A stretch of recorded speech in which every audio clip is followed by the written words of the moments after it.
Assalamualaikum warahmatullahi wabarakatuh dan salam sejahtera. Apa kabar semua? Terlebih dahulu, izinkan saya memperkenalkan diri saya. Nama saya Idina Hafi binti Muhammad Saufi. Saya berusia 12 tahun dan kini sedang menuntut di Sekolah Kebangsaan Sungai Kertas, Gombak, Selangor Darul Ehsan. Kod pendaftaran bagi sekolah saya pula ialah BBA 7226. Sebagai perkongsian ilmu kali ini, saya akan berkongsi sebuah naskah hasil nukilan Sex Group yang telah diterjemah semula oleh Muhammad Ridwan Abdullah bertajuk Riwayat Hidup Tokoh Terkenal Nelson Mandela. Buku ini berkisarkan tokoh dunia terkenal hasil terbitan oleh Sri Kenanga Sendirian Berhad. Buku ini telah diterbitkan pada tahun 2016 dan memiliki 30 halaman bercetak yang mana setiap isi cerita yang ditulis banyak memberi inspirasi kepada saya. Untuk makluman semua, naskah ini dizahirkan secara bersiri dan ianya mengandungi 11 bab kesemuanya.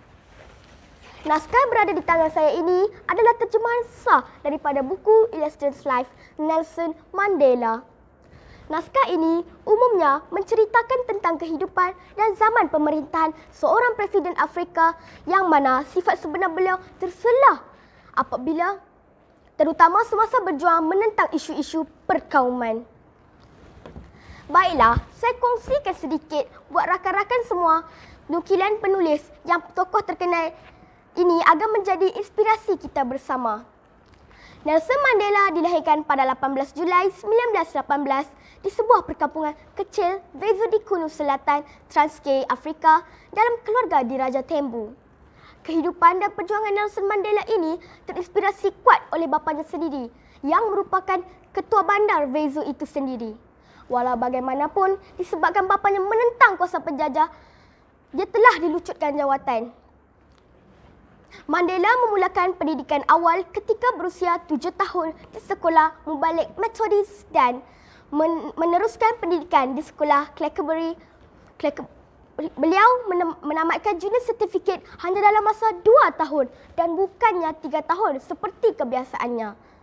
Kecemerlangan beliau dalam pendidikan diteruskan di Sekolah Tinggi Healdtown dan seterusnya menyambung pengajian ijazah sarjana muda sastra di South African Native College. Titik tolak perubahan hidupnya menjadi seorang pejuang kepada bangsanya ialah apabila beliau mula mengenali Kongres Kebangsaan Afrika ANC. Mandela telah melibatkan diri dalam boikot oleh Majlis Perwakilan Pelajar yang membantah dasar universiti. Penglibatan awal kerjaya politik Mandela ialah pada tahun 1944 apabila beliau menubuhkan liga belia ANC.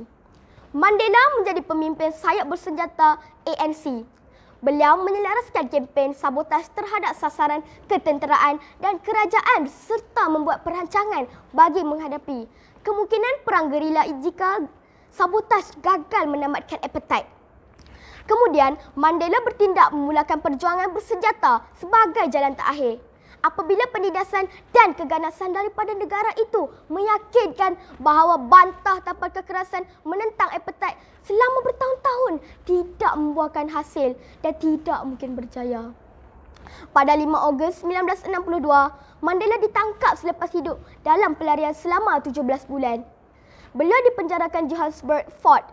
Mandela kemudian dipindahkan ke penjara di Pulau Robben, tempat beliau menghabiskan 18 tahun dari tempoh 27 tahun beliau di penjara. Di pulau itu, beliau dan yang lain membuat kerja berat dalam keadaan yang serba kekurangan.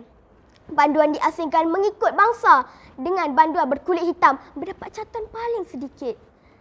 Banyak perkara yang beliau pelajari sepanjang berada di penjara. Ini tidak mematahkan semangat beliau untuk terus berjuang demi membawa keamanan kepada orang kulit hitam.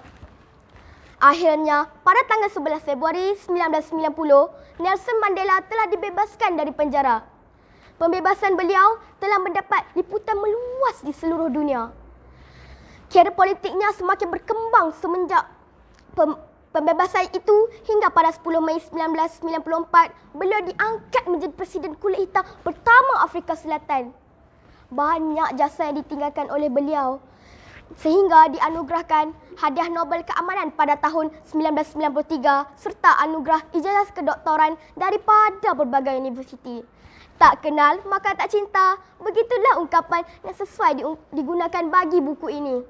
Setelah membacanya, saya merasakan betapa beratnya pengorbanan yang dilalui oleh beliau demi memertabatkan dan serta menjadikan keamanan dan perpaduan kaum di Afrika Selatan.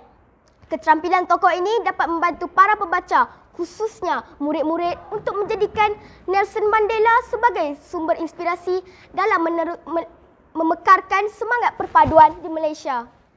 Olahan cerita yang santai dan mudah difahami menjadikan buku ini sebagai pilihan saya untuk dikongsikan bersama. Semoga bingkisan ini dapat memberi manfaat untuk kita bersama. Sekian dulu dari saya sudahi dengan ucapan terima kasih.